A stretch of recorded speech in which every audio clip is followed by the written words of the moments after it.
Halo semuanya, selamat siang, selamat datang di Podlab, podcastnya Lab PBSI. Hari ini kita akan ngobrolin sesuatu yang penting banget buat kita semua sebagai warga negara Indonesia, yaitu Hari Lahir Pancasila.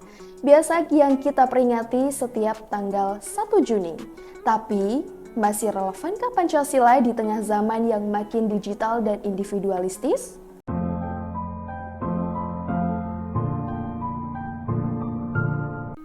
Bersama saya hari ini, saya Prenita Anggraini, dan seorang mahasiswi program studi pendidikan Pancasila dan Kewarganegaraan yang akan bantu kita gali lebih dalam soal ini. Langsung saja, tidak usah berlama-lama, kita perkenalan nih teman-teman. Selamat datang, Kak. Halo, selamat datang, Mbak.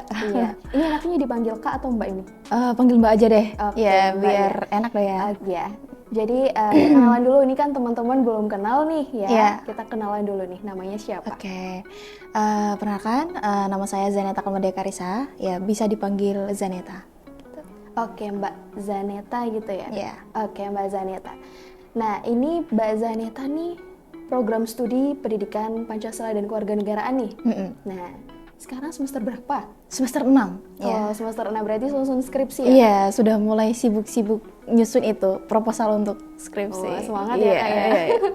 Oke, kalau langsung saja ngomong-ngomong nih soal Pancasila. Kita kan hari ini membahas tentang Pancasila. Dan menurut Kakak, mengapa nih tanggal 1 Juni itu diperingati Hari Lahir Pancasila? Boleh dijelaskan sedikit sejarahnya tentang Hari Lahir Pancasila? Oke, Silakan. sedikit ya, Mbak? Iya. Oke.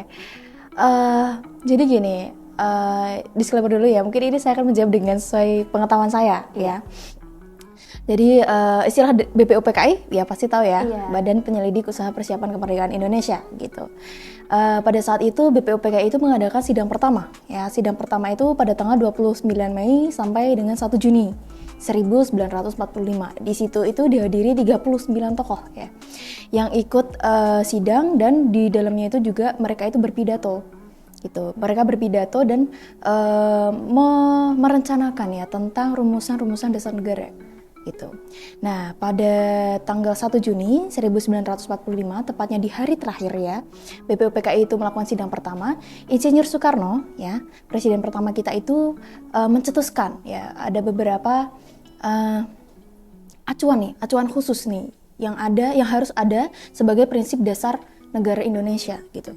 Di antara 39 tokoh itu ya, hanya Soekarno yang memberikan acuan khususnya gitu.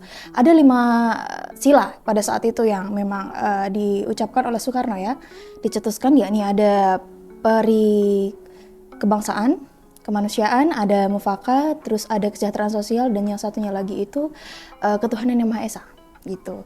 Nah, dari situlah Soekarno itu mencetuskan dan didukung oleh Dr. Rajiman ya, Wadiodiningrat selaku Ketua BPUPKI pada saat itu, didukung juga oleh Muhammad Hatta, Muhammad Yamin ya pada saat itu gitu. Akan tetapi BPUPKI itu tidak bisa langsung mensahkan ya apa yang sudah dicetuskan oleh Soekarno gitu. Nah, berlanjutlah di Panitia 9 pada saat itu gitu. Panitia 9 itu dibentuk dengan tujuan untuk menyempurnakan ya bagaimana rumusan-rumusan dasar negara itu akan dibentuk seperti itu. Nah, setelah dari Panitia 9 lanjutlah ke PPKI, Panitia Persiapan Kemerdekaan Indonesia pada saat itu. Iya. Nah, Pancasila itu baru disahkan itu di tanggal 18 Agustus 1945, tepat 1 hari ya setelah proklamasi kita. Proklamasi kan tanggal 17 tuh ya kan. Nah, 18 itu Pancasila mulai disahkan seperti itu. Nah, ditetapkanlah hari lahir Pancasila itu di tanggal 1 Juni 1945 gitu. Nah, siapa yang meminta untuk 1 Juni itu diperingati sebagai hari lahir Pancasila? Itu adalah Megawati Soekarno Putri pada masanya Pak SBY pada saat itu. Ya, pada masanya Pak SBY. Tapi pada saat itu baru benar-benar disahkan ya oleh negara sebagai hari lahir Pancasila itu di masanya Pak Jokowi ya. Pada saat itu masanya Pak Jokowi sesuai dengan ketetapan Presiden ya nomor 24 tahun 2016 ya tentang hari lahir Pancasila gitu. Oh, begitu ya. Ya, kurang lebihnya seperti itu. Seperti apa ya? pelajaran PKN waktu di SMP, SD Iya. itu dijelasin cuman BPU PPKI aja, tapi nggak sampai sedetail itu loh. Iya. Oke, Iya. masih hafal loh kakak? Iya. Namanya. Masih sedikit-sedikit ya. Dengan sejarah singkatnya ini masih Iya, bisa ngingat lah. luar biasa Oke. sekali Mbak Zaneta, ini masih hafal loh. Selain belajar, tetapi juga harus diterapkan juga ya nilai-nilai Iya. Pancasila dalam diri kita. Oke, Kak, bicara soal praktik nih. Nah, Oke. seberapa sering sih menurut Mbak Zaneta itu nilai-nilai Pancasila bisa diterapkan dalam kehidupan sehari-hari kita? Dalam kehidupan sehari-hari Kak Zaneta, di sekitar kakak itu Mbak Zaneta seperti apa gitu? Oh ya, untuk praktiknya sendiri kalau saya mengamati ya, entah dari diri saya maupun di lingkungan sekitar saya itu masih bisa ya gitu. Praktik-praktik yang bisa kita lakukan nih, misalnya di dalam kehidupan saya nih pribadi ya, mengamalkan sila pertama pada Pancasila, misalnya ketuhanan yang Maha Esa ya. Kita pasti sebagai umat Muslim nih Kak, ya kan, mesti sholat 5 waktu, kita berdoa ya, kayak gitu. Terus apalagi ya, misalnya dalam penerapan sila kedua nih ya kan, kemanusiaan yang adil dan beradab, pada saat itu juga saya pernah ikut hima juga kan pada saat itu. Hima PPKN ya, hima PPKN pada saat itu, dan di situ juga mengandung mereka itu mengadakan proker-proker yang berkaitan dengan kemanusiaan seperti galang dana, donasi ya kan. Nah, terus nanti kita pergi ke panti nih untuk kita bisa menyalurkan donasi-donasi. Sosialisasi Ya, sosial tentang kegiatan-kegiatan sosial seperti itu. Oke, Gitu. ada lagi? Mungkin itu dulu ya. Seperti keadilan misalnya kayak di kuliah gitu, keadilan seperti apa tentang nilai dosen itu gimana sih Kak? Oh, kalau untuk nilai dosen alhamdulillah ya selalu, kalau PPKN alhamdulillah dosanya selalu memberikan itu ya, adil ya terhadap siswanya. Kalau misalnya memang siswanya cukup aktif ya untuk bertanya, cukup aktif untuk di kelas ya, presentasinya bagus, ya, daftar hadir masuk terus ya, alhamdulillah dosen juga adil untuk bisa memberikan nilai yang lebih objektif seperti itu. Berarti gitu. adil ya? Ya, alhamdulillah Nggak aja cuman sih. kayak apa yang dilihat gini cantik gini, Iya, kasih ya. nilai bagus. Oke, gitu kadang ya. biasanya ada yang begitu ya, Ada yang gitu, ya. begitu. Ini emang dosen tuh unik-unik ya. Iya. Iya Mbak. Oke, jadi seperti itu penerapan Pancasila di kehidupan sehari-hari Kak Zaneta. Nah sekarang nih Kak, kan membahas tentang Pancasila yang dihidupkan atau dilanggar. Sekarang kan Pancasila sedang dalam krisis identitas nih Kak, ya enggak? Iya, iya, iya. Seperti Raja Ampat yang nikel itu kan iya, sedang dipertanyakan di mana sih Pancasila sekarang tuh di mana, keadilannya tuh di mana, seperti itu ya. Nah jadi Kak, beri contoh nyata di kehidupan Kakak, berikan contoh nyata di kehidupan Kakak itu bagaimana sila-sila Pancasila itu dapat diterapkan dan dilanggar, seperti itu. Oke. Kak. Silakan. Ya memang ya, ini masih berbicara tentang praktik ya berarti Iya. ya. Oke. Memang untuk penerapan Pancasila ini juga pasti tidak bisa secara konsisten ya untuk bisa terus-terusan untuk diterapkan dengan baik gitu. Pasti ada juga oknum-oknum yang ikut yang mungkin malah melanggar gitu ya. Iya. Nah, mungkin aku bisa menyebutkan ya beberapa gitu. Salah satu beberapa contoh yang mungkin sekiranya tuh penerapan Pancasila itu yang masih dihidupkan di era sekarang ini gitu. Mungkin kita bisa ambil tadi seperti di sila pertama kayak tadi ya. Iya. Nah, tentang ketuhanan yang Maha Esa itu mungkin contoh lainnya adalah ketika kita bisa mentoleransi ya. Apalagi kita sebagai generasi muda ya, kita sebagai seorang mahasiswa nih kan, Iya. ya kan. Nah, kita pasti menemukan ada orang yang mungkin berbeda agama dengan kita Iya. gitu. Nah, salah satu praktik yang bisa dihidupkan untuk sekarang ini kan pasti kita juga harus bisa mentoleransi ya kan. Iya, betul. Adanya perbedaan agama seperti Iya. itu. Terus yang kedua itu kemanusiaan yang adil dan beradab ya. Contohnya kayak tadi kita tuh melakukan aksi-aksi sosial kayak kemarin nih Upgrisnya juga ikut serta ya. Misalnya ada sahabat-sahabat kita yang kemarin kena korban iya. banjir ya kan. Iya. Di Demak, di Meteseh ya yang banjir bandang itu ya. Tapi Upgris itu berani, mahasiswa Upgris itu berani untuk turun tangan, turun ke jalan minta donasi loh. Minta donasi dan bisa disalurkan ke sahabat-sahabat kita yang terdampak. Kayak gitu. Itu salah satu penerapan yang mungkin yang masih dihidupkan ya. Sebagai seorang mahasiswa itu saya masih bisa melihat tentang hal-hal seperti itu. Terus apalagi ya misalnya ya berkaitan dengan sila keempat nih Kak. Nah, kerakyatan yang dipimpin oleh hikmat, kebijaksanaan dalam permusyawaratan perwakilan ya. Mungkin nggak jauh-jauh dari demokrasi ya. Iya, betul. Nah, sebagai negara demokrasi kayak misalnya kita juga masih ikut berperan aktif ya, berperan serta dalam kegiatan Iya dong. pemilu. Nah, kayak kemarin tuh pemilu apa? presiden ya, Iya, presiden. Kakaknya ikut nyoblos gak? Ikut dong. Nah, saya juga Udah ikut mahasiswa nyoblos. kan, udah 17 tahun. Iya, pengen pamer ini tinta ungu Iya. soalnya. Iya. Terus post di story gitu. Iya, post di story keluarga satu warga gitu Iya. ya. Oke, benar. Kayak gitu. Nah, itu mungkin salah satu beberapa contoh ya, bukan salah satu ya. Penerapan Pancasila yang masih dihidupkan di era sekarang gitu. Sedangkan untuk yang dilanggar itu kita tidak bisa menutup kemungkinan ya Kak gitu. Kayak pasti ada oknum-oknum tertentu kan Betul sekali, yang melanggar tentang hal itu gitu. Nah itu sangat disayangkan sih sebenarnya. Misalnya nih, yang mungkin saya amati ya Kak, pada sila kedua ya, penerapan pada sila kedua, kemanusiaan yang adil dan beradab gitu. Dimana kita sebagai manusia memang didorong untuk adil dan memiliki adab gitu. Tetapi ada juga oknum yang melakukan seperti halnya masih adanya kekerasan seksual. Iya betul. Ya, kekerasan seksual, pelecehan seksual ya mungkin masih marak ya Itu miris banget ya, ya Kak, di kehidupan kita, apalagi kayak sebagai generasi muda ini kayak gini kan masih sering ya dengar berita ya kayak gitu. Terus apalagi ya misalnya nih kayak ya seperti hal-hal yang terdengar juga ya penyelewengan ya terhadap penerapan sila keempat, misalnya nih kayak adanya praktik korupsi. Nah korupsi itu kan juga ya apa ya, melanggar prinsip demokrasi Itu juga. merugikan banget, Kak. Ya Korupsi seperti itu kasus-kasus ya. yang sering banget kita denger ya, Iya. maksudnya di televisi, dari berita mana TikTok Oke, gitu ya TikTok, seliweran di TikTok, seliweran di YouTube Iya. juga seperti itu. Ya itu mungkin kalau disebutkan satu-satu pasti banyak banget ya. Mungkin itu ada beberapa contoh yang memang dihidupkan dan dilanggar itu. Memang sangat disayangkan sih, kenapa harus bisa melanggar, tapi kita juga tidak bisa menyalahkan. Sekarang juga banyaknya di dunia pendidikan juga banyak kekerasan seksual. Iya. Di dosen kemarin di Universitas Gajah Mada itu juga, terus juga dokter juga ada kekerasan seksual. Iya. Terus ini yang maraknya sih Kak, yang di Facebook, tau nggak yang apa? Sedarah, fantasi sedarah. Iya itu ya di Twitter juga booming banget. Iya, Aku itu booming banget. ya itu Miris benar-benar banget sih, itu miris sekarang. banget ya. Itu gimana nih tanggapan Kakak nih sebagai mahasiswi program studi PPKN? Apa ya, miris juga yang lihatnya ya kayak gitu ya. Maksudnya kenapa hal seperti itu tuh orang-orang di luar sana tuh masih kayak menganggap hal itu tuh masih normal gitu. Iya, Padahal kan normal sebenarnya itu juga sudah sangat nyelimpang gitu ya. Padahal sedarah, anaknya sendiri loh. Iya loh, seharusnya kan juga nggak boleh ya, maupun di dalam agama maupun di dalam sains pun juga sebenarnya tidak diperbolehkan kan, karena bisa terjadi kelainan ataupun Iya betul. sebagainya gitu takutnya kan ya. Oke, miris sekali ya teman-teman ya. Ini kalau teman-teman kita semua tidak menjaga diri nih, semuanya juga akan terlena dengan fantasi dunia ini yang semakin aneh ya, bisa dibilang ya Kak ya. Semakin kesini semakin Iya. aneh malah ya. Dunia itu emang tidak bisa ditebak gitu ya. Oke Kak, ngomong-ngomong tentang media sosial nih, kita kan hidup di era digital. Tadi Iya. kita juga membahas masalah berita-berita di TikTok, Iya.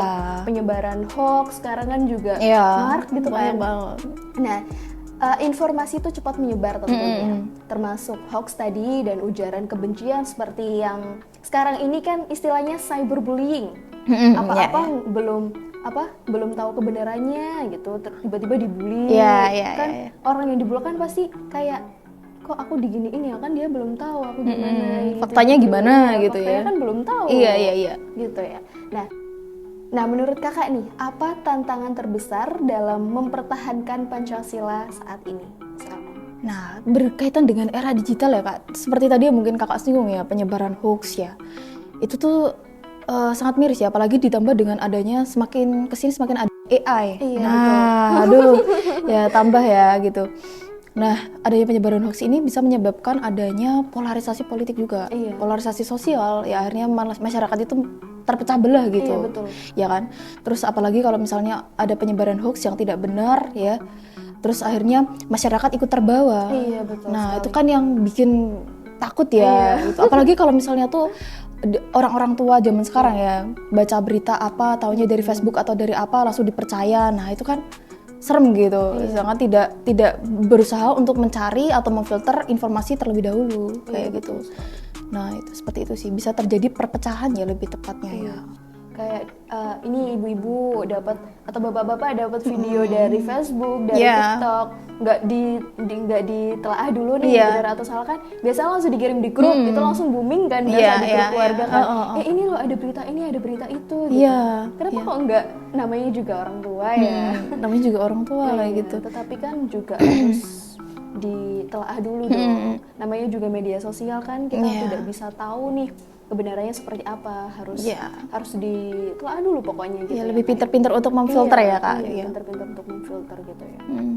Oke Kak, nah sekarang nih ngomong-ngomong tentang digitalisasi. Tadi kan kita kan sudah membahas digitalisasi nih. Nah sekarang anak muda kan kayak sibuk apa namanya, live TikTok, live Instagram, dan kayak apa namanya, posting-posting hal-hal yang kadang tuh tidak penting untuk diposting gitu loh Kak. Dan melupakan nilai-nilai Pancasila. Nah, menurut Mbak Zaneta, bagaimana itu peran anak muda dalam menjaga dan menghidupkan semangat Pancasila di zaman sekarang? Kan sekarang udah lupa nih, ngapain sih kayak FOMO Pancasila kayak gitu, nggak jelas, mending kan kita TikTokan kayak gitu-gitu kan ya. Ya, lebih sering TikTokan ya lo sekarang ya. Iya. Juga di depan kamera. Oke. Bagaimana untuk bisa, menurut saya bagaimana peran generasi muda ya supaya untuk bisa lebih memanfaatkan digital ini ya dengan secara lebih maksimal dan optimal gitu tentunya ya. Iya. Gitu. Jadi sebagai generasi muda ya, hal-hal yang bisa dilakukan ya, misalnya kita bisa membangun literasi digital. Iya betul. Ya kan, membangun kesadaran akan pentingnya literasi digital itu bisa mengajarkan kita bagaimana kita bisa lebih memfilter ya informasi mana yang benar ya, yang memang harus bisa kita serap. Itu yang pertama, literasi digital ya. Yang kedua, membangun dialog digital yang lebih interaktif gitu.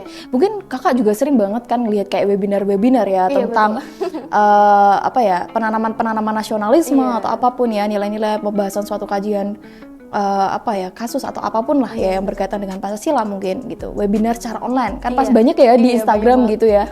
Webinar online lah tentang apa. Nah, itu bisa. Terus apalagi ya, kita juga harus tidak cuman dari digital ya, maksudnya dari dunia digitalnya aja, tapi kita juga harus bisa bergerak di secara dunia nyatanya gitu. Kita juga harus mampu untuk menanamkan nilai-nilai karakter dari Pancasila ya. Misalnya nih kayak kita menanamkan empati terhadap sesama, terus kita juga harus pintar-pintar membangun persatuan ya. Ya, kita berani untuk menghargai relasi. Kita juga berani untuk menghargai perbedaan agama lah, ras, etnis, suku dan lain sebagainya kayak gitu. Terus kita juga lebih berani berkontribusi ya dalam kegiatan-kegiatan sosial gitu ya, seperti tadi kayak aksi turun ke jalan, atau mungkin kita bisa bergabung di dalam organisasi kepemudaan yang bersifat positif ya, seperti itu gitu, yang bisa lebih membangun nilai-nilai Pancasila di dalam kehidupan sehari-hari gitu, supaya Indonesia juga bisa lebih maju gitu tepatnya sih. Tidak cuma FOMO aja ya, tapi juga ikut terlibat gitu.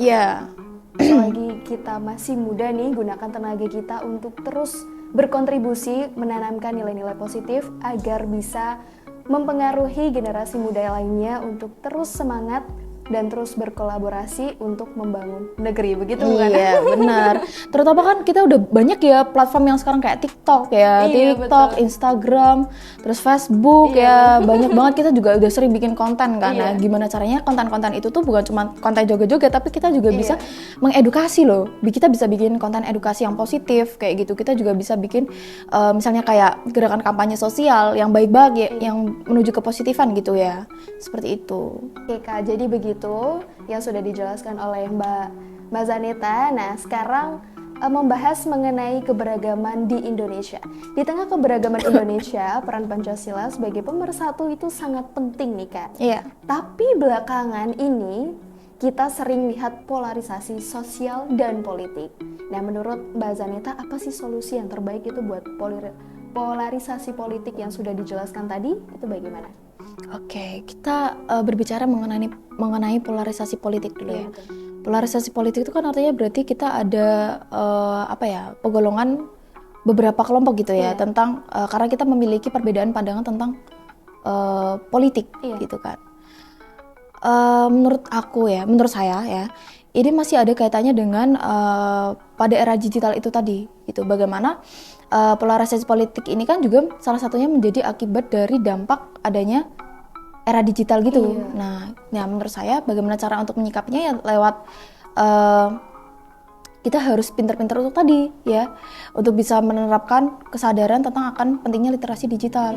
Nah, terus kita tidak bisa cepat-cepat untuk mengikuti berita sana sini tanpa memperhatikan kebenarannya. Kita masih simpang siur nih gitu. Kita tidak bisa harus pintar-pintar untuk melihat bagaimana pandangan politik yang memang sekiranya itu bisa membawa Indonesia lebih baik ke depannya gitu. Kita harus pintar-pintar untuk berpikir kritis ya, lebih tepatnya ya, kritis dan demokratis gitu. Itu yang terpenting.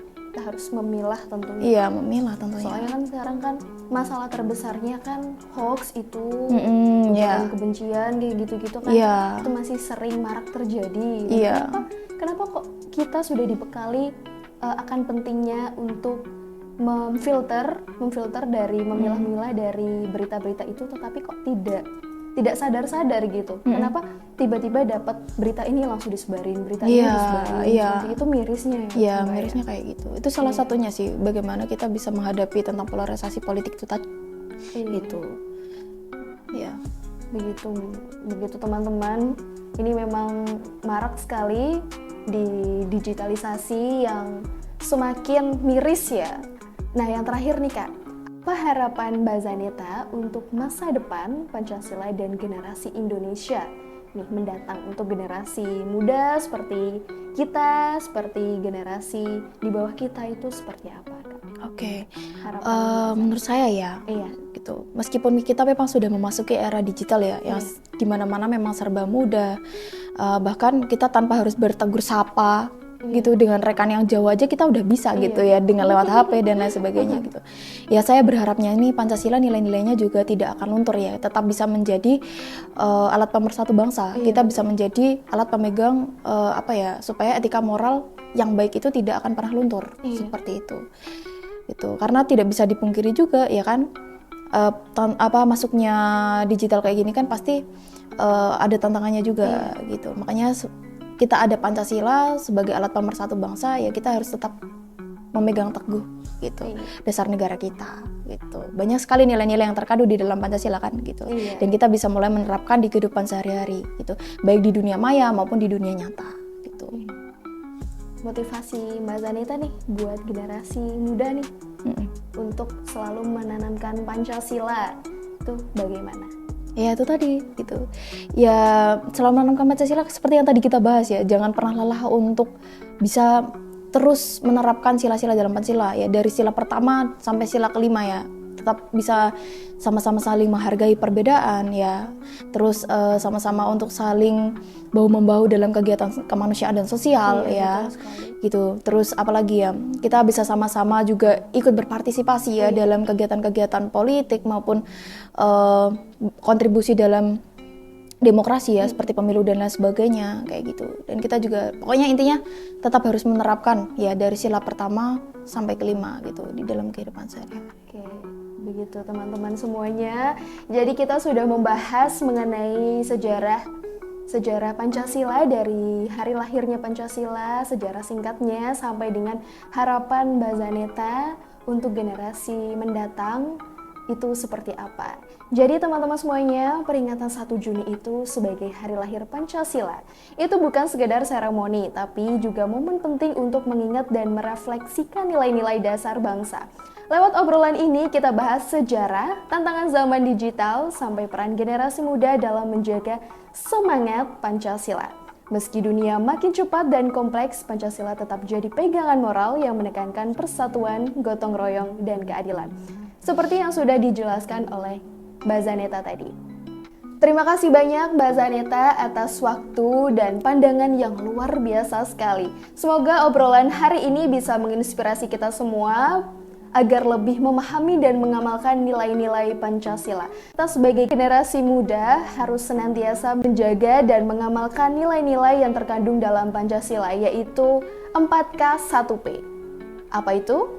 Ketuhanan, kemanusiaan, persatuan, kerakyatan, dan keadilan. itu adalah kata depan dari nilai-nilai Pancasila. Kita sebagai generasi muda haruslah tetap menjaga dan mengamalkannya. Kalau bukan kita, siapa lagi? Dan kalau bukan sekarang, kapan lagi? Tidak cuma di hari lahirnya saja, tetapi Pancasila juga harus terus dijaga setiap hari. Sampai jumpa kembali di Podlab, podcastnya Lab PBSI bersama saya, Priyanita Anggraini. Terima kasih. Terima kasih, Mbak Priyanita. Sama-sama.